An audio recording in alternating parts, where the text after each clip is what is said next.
invité de la semaine embarqué et on est avec Manuel Meyer, hein, qui est membre d'un collectif du Festival Résistance. On peut appeler ça comme ça. C'est le collectif. C'est le collectif. Alors il y a plusieurs collectifs, on rentre dans les détails. Après c'est les comités. C'est les comités, voilà, on va rentrer dans toute la structure de Résistance. On a choisi avec Manuel de vous présenter un peu les différents endroits qui composent en fait cette belle machine historique sur Foix, qui est le Festival Résistance. Donc on va aller se balader avec notre petite Zoé et on va aller à différents endroits à Foix pour expliquer un peu qu'est-ce qui se passe pendant plus d'une semaine à Foix depuis plus de 25 ans, c'est-à-dire 26. Oui, c'est ça. C'est ça? Alors c'est pas à Foix depuis 26 ans, ça a démarré à Tarascon-sur-Ariège. Voilà, et donc Foix l'a piqué, hein, on verra ça en détail. Oui, on verra en détail. On va y aller, allez, vous nous suivez.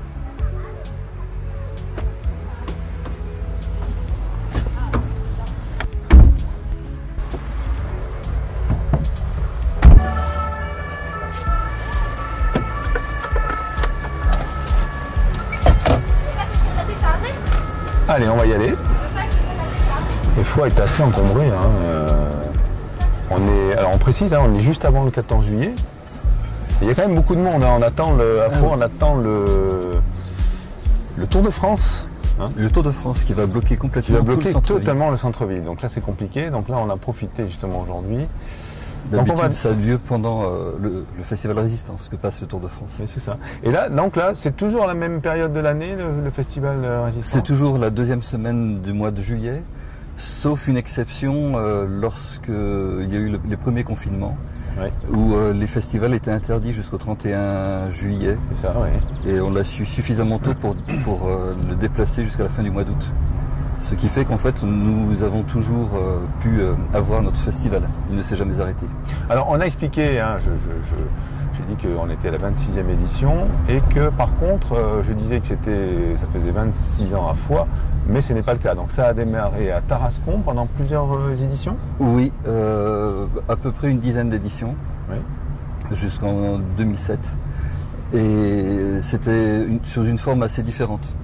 Voilà, il y avait une organisation différente du festival qui était beaucoup moins horizontale, qui n'était pas sous forme de collectif.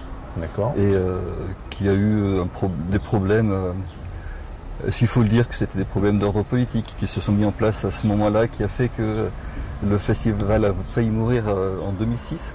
Il a été repris en 2007 par un collectif. Oui. Et donc depuis, c'est reparti à Foix avec un collectif qui est toujours le même aujourd'hui. Qui change.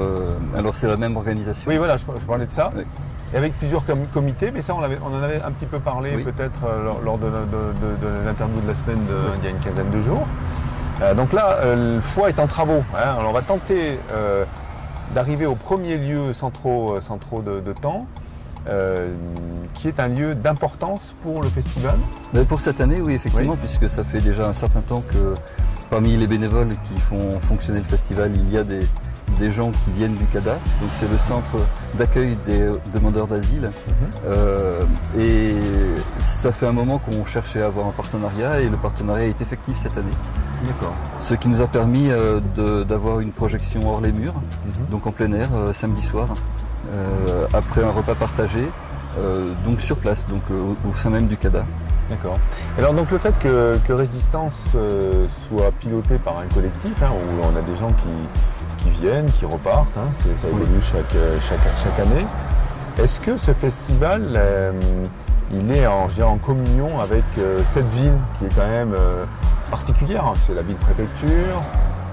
C'est une ville emblématique. Est-ce qu'il y a une résonance particulière?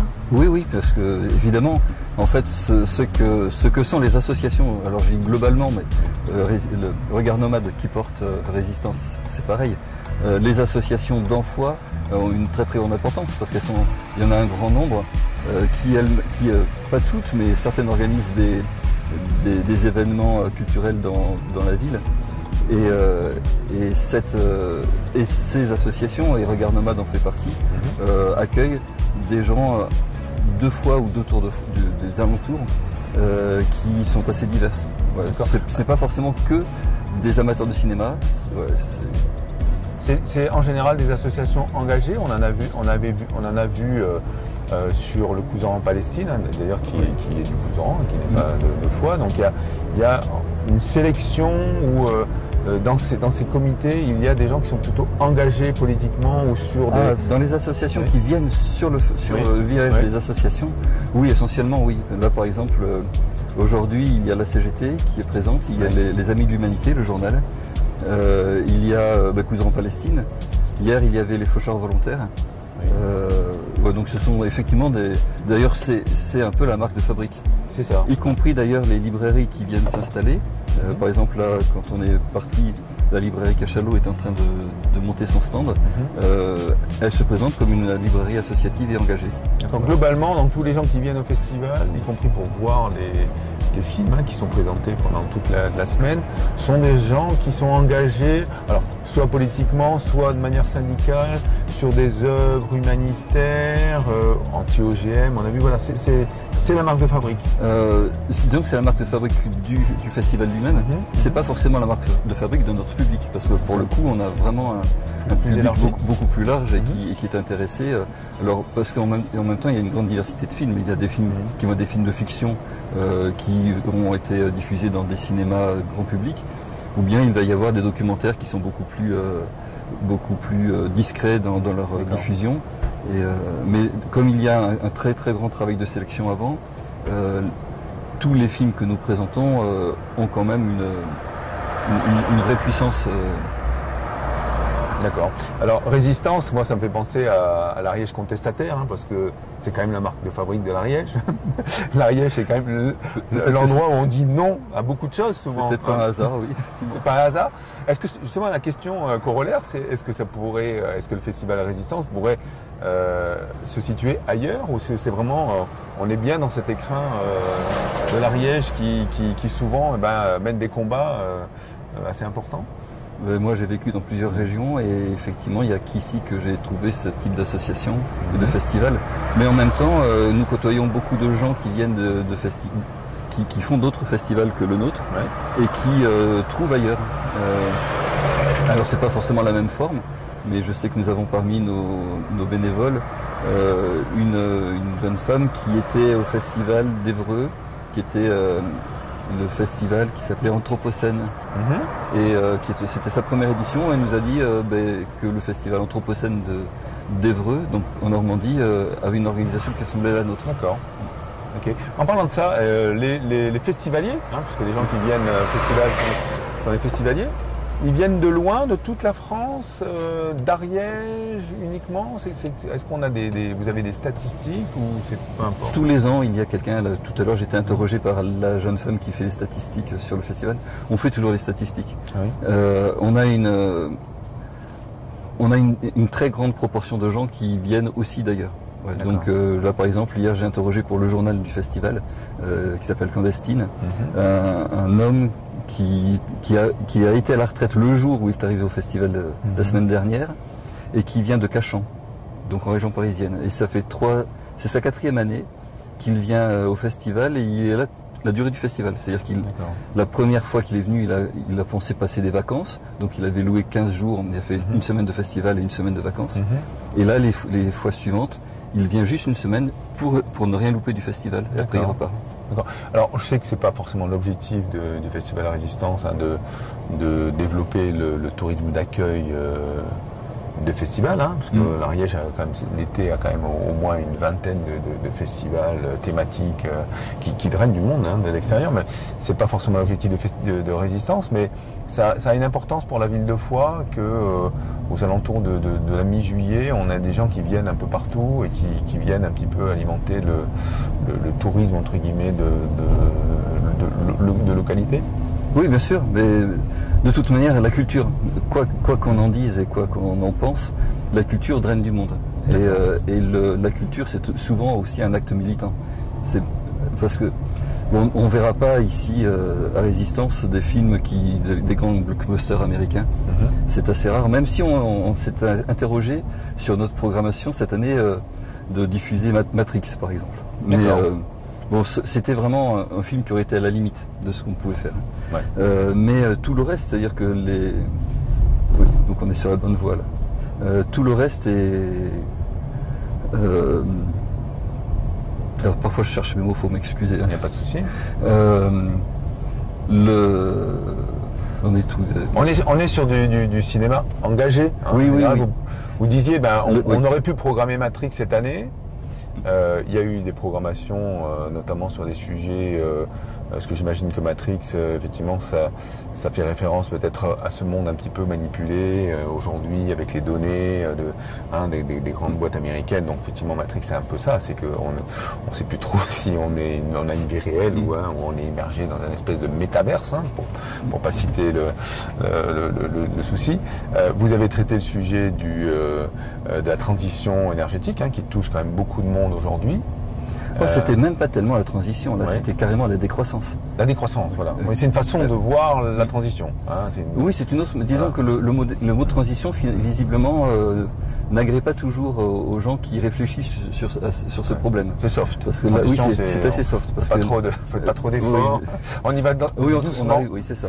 Tandis que nous, on a sur les énergies de la décroissance, donc le thème sur lequel j'ai travaillé moi cette année, on a quand même cherché beaucoup de films. On a cherché des films qui. Alors vous me dites, Emmanuel, quand il faut. Oui, bien sûr. Ce sera après le feu, là, vous voyez. Donc ce sont des. Oui, c'est un petit peu des pansements sur des plâtres. Voilà. Donc ce qui ressort de ce qu'on a vu, c'est que d'une manière ou d'une autre, il faudra dépenser beaucoup moins d'énergie. Oui, c'est ici. C'est à gauche, hein. Donc là, nous arrivons au centre d'accueil des.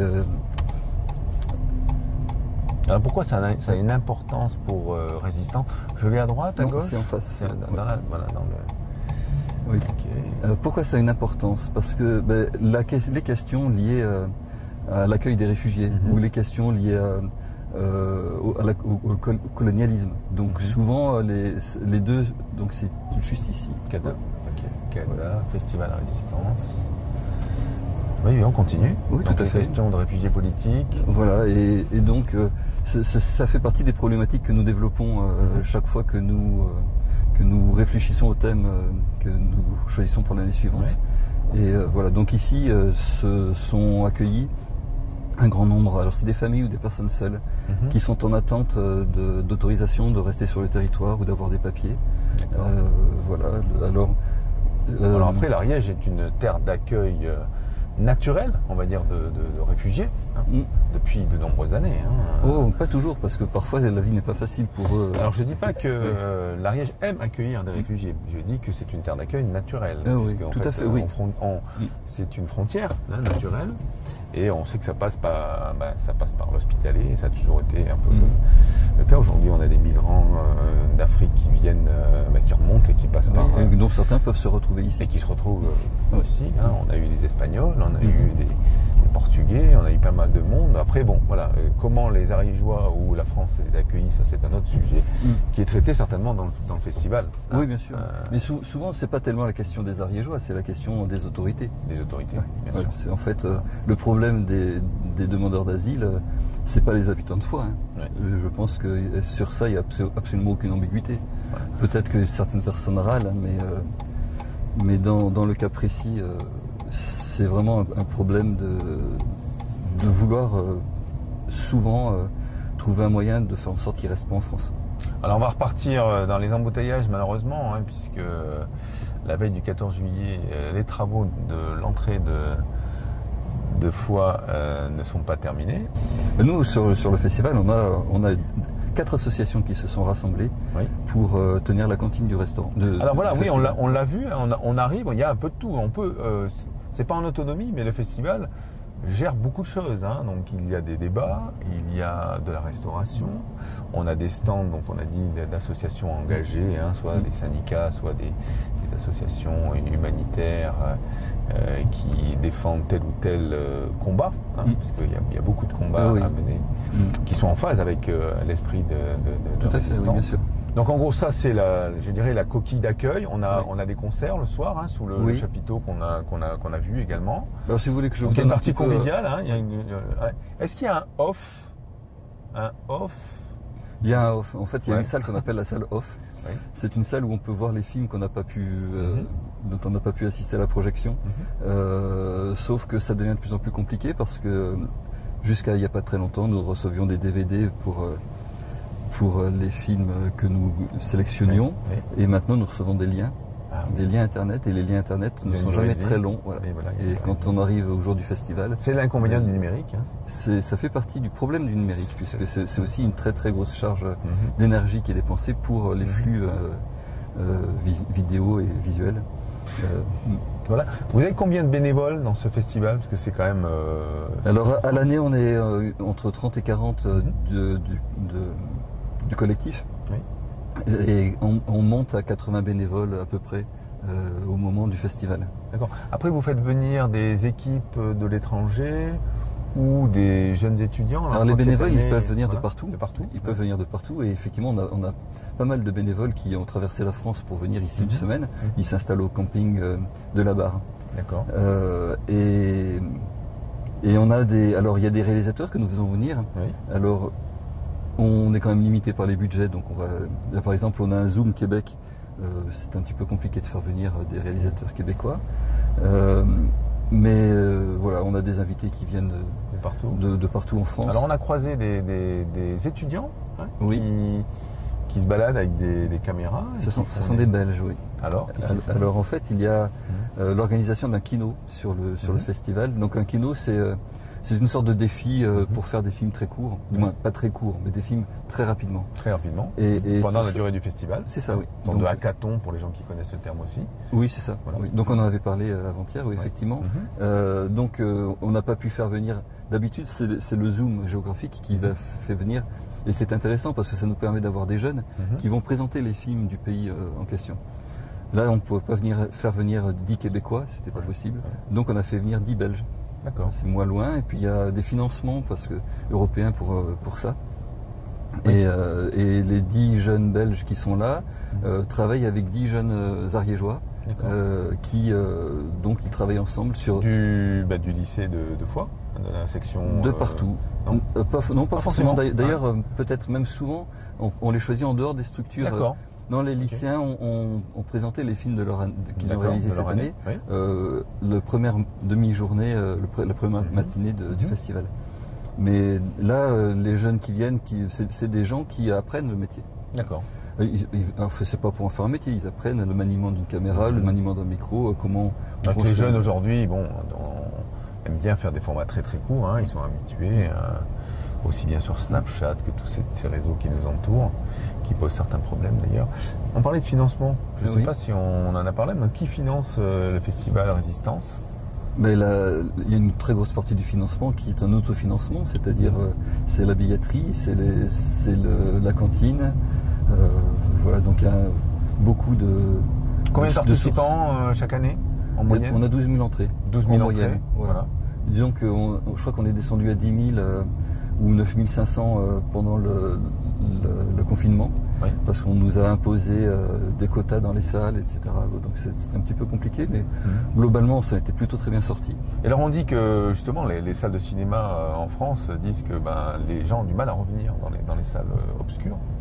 Est-ce que c'est le cas du festival? Est-ce que vous avez senti donc Alors, en tant que cinéphile, moi j'ai remarqué ça dans les salles. Oui. C'est sûr. Toute l'année. Mais au festival, les salles sont pleines. C'est toujours plein. Là hier soir, il y avait un film. Alors c'était pas forcément des films faciles. C'était un film sur la traversée de la Méditerranée par SOS Méditerranée, le bateau. La salle était comble, mais véritablement comble.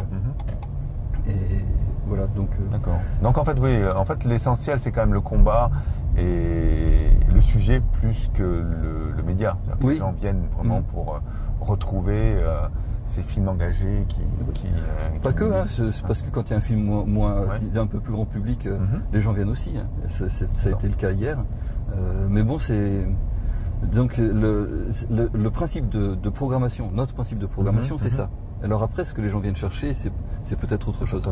D'accord. Mais c'est un moment important de la ville de Foix et vous avez toujours une fréquentation qui, en dehors du Covid, qui est une partie technique qui a touché tous les événements.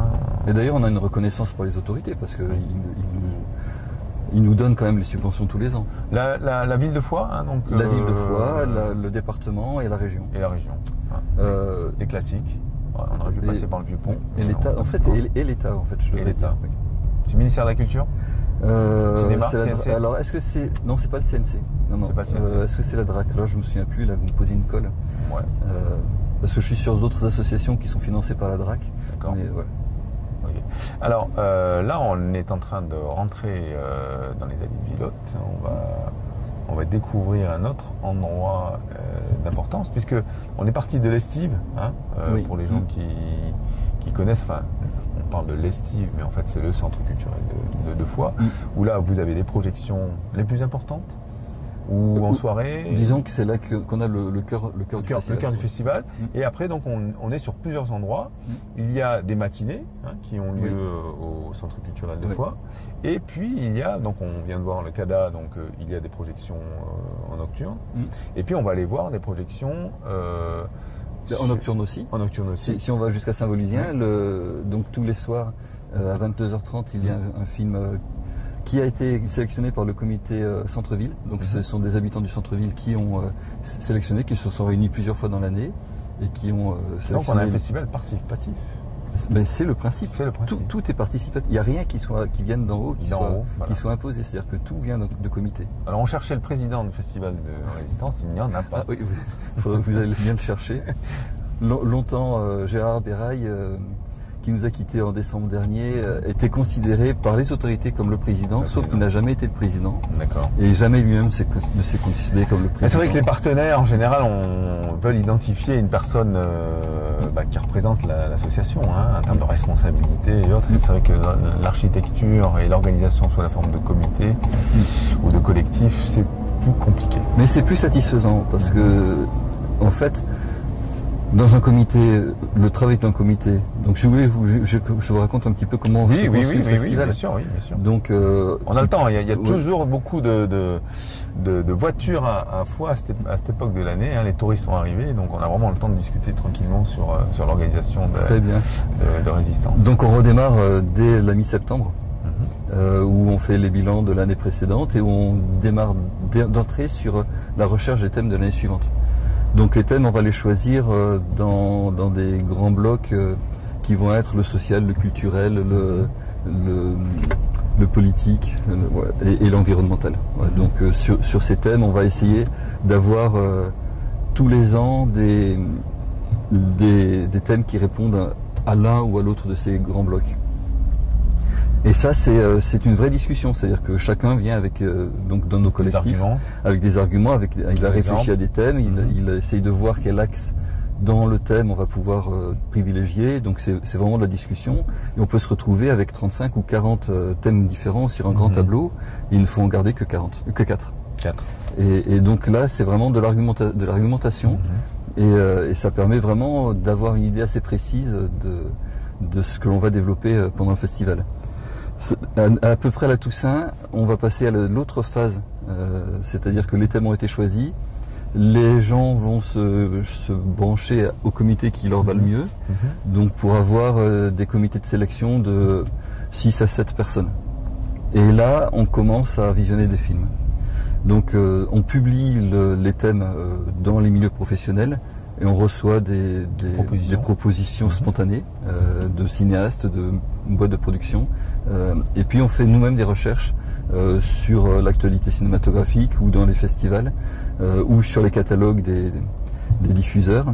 Et là, on va visionner 70, 80 films pour n'en avoir à la fin, n'en garder à la fin que 10. En fait, 10 séances. Gros boulot. C'est un gros boulot de visionnage. Et chaque fois que l'on visionne un film, on en rend compte aux autres. Donc on voit si on est d'accord entre nous, s'il correspond au thème, s'il ne correspond pas. Et voilà, donc c'est un travail qui est intéressant parce que c'est quand même un festival d'éducation populaire. C'est-à-dire que le principe même, en dehors même de la politique, en dehors même du social ou du culturel, c'est la manière dont on amène les gens à réfléchir. Alors donc on va vers Ferrières. On va vers Ferrières, on va à la maison intergénérationnelle du Courbet. Donc pour nous c'est intéressant Donc c'est une salle où on se réunit très souvent Oui. pour faire les comités ou pour faire les collectives. Mhm. Nous y faisons aussi... Tout au long de l'année, donc, du coup. Tout au long de l'année. Nous y faisons aussi la formation des bénévoles sur des sujets donnés. Mhm. Voilà, donc on peut avoir des invités qui viennent pour présenter. Cette année, par exemple, nous avons eu un invité qui parlait de la production, de ce que c'était que la production d'un film, et ce que ça pouvait drainer. Donc il y a une activité tout au long de l'année, en Oui. dehors de la problématique d'organisation du festival, Oui. qui va aussi réfléchir ou sensibiliser les gens. Mais en même temps, c'est utile aussi parce que ça permet aussi à chacun Mhm. d'avoir une plus grande acuité quand il s'agit de sélectionner des films, de réfléchir à des problématiques ou autres. Oui, parce que quelque part, la trentaine de personnes qui fait partie du comité, du collectif. du collectif, pardon, qui va discuter, il faut avoir une certaine culture cinématographique. Non, pas du tout. Non, même pas. Non, il y a beaucoup de gens qui n'ont pas de culture cinématographique, qui sont là parce que ça les intéresse, parce qu'ils ont assisté à la projection de certains films de résistance, et ils ont vu qu'il y avait une bonne ambiance, que ça leur plaisait, que les bénévoles et qu'il y avait quelque chose qui se faisait à ce niveau-là, Mhm. et ils avaient envie de participer. Mais à force, quand on voit, par exemple, quand on voit 50 films d'affilée, de toute manière, ça ne nous laisse pas indemne. On développe. Donc forcément... Je vais à gauche, c'est ça? Oui, c'est ça. Donc à gauche et puis à droite. Et de ce fait, le fait d'être au Courbet, c'est intéressant parce que le Courbet fait partie des quartiers un peu extérieurs au centre-ville de Foix, Mhm. et que nous souhaitons toucher aussi. C'est-à-dire que il y a eu une époque, il me semble, un comité de sélection de films qui était rattaché au Courbet. D'accord.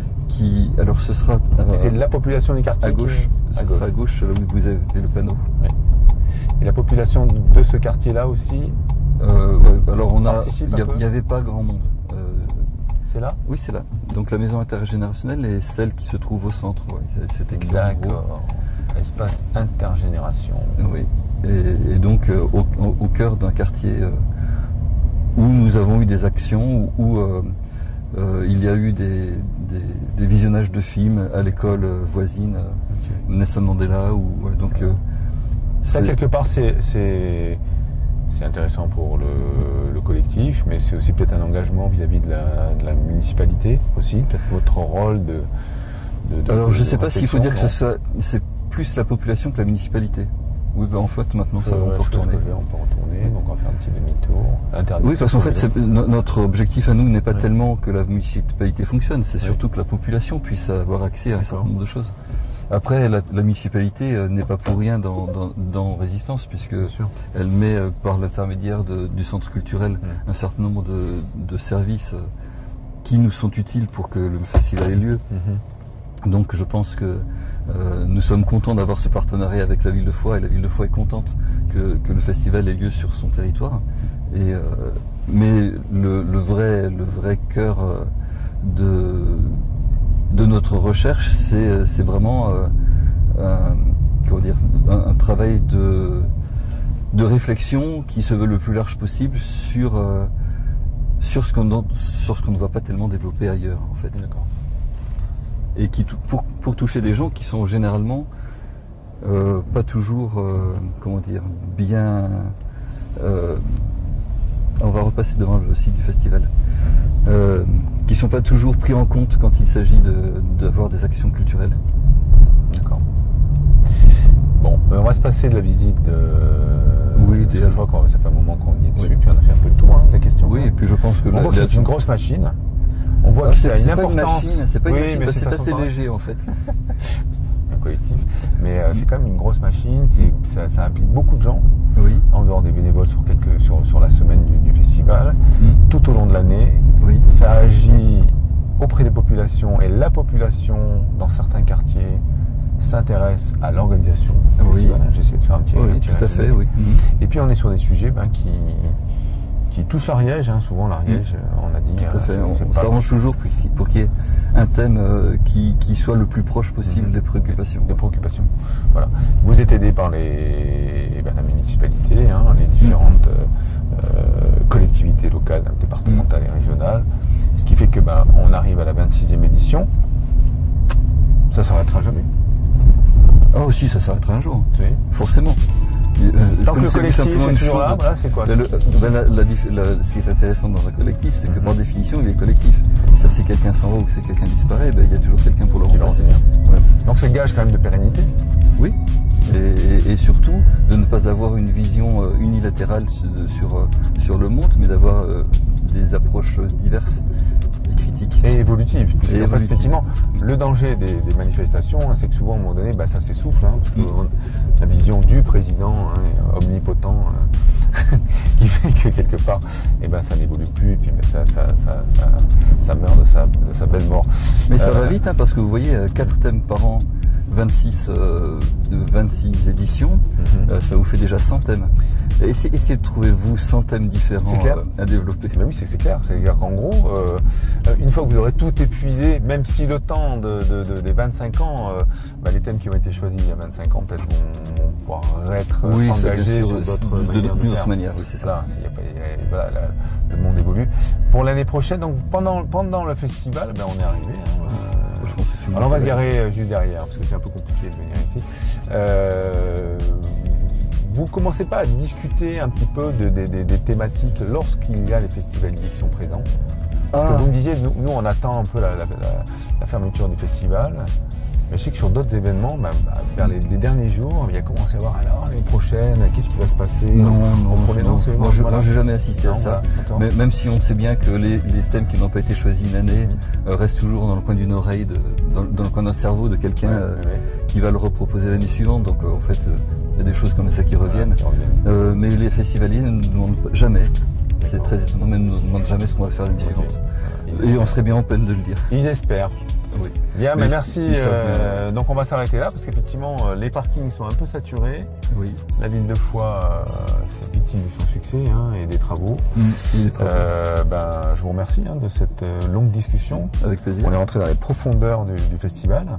Et encore, vous n'avez qu'effleuré les profondeurs. Et donc on reviendra l'année prochaine du coup. Tout à fait. Merci. Avec plaisir. Ploup.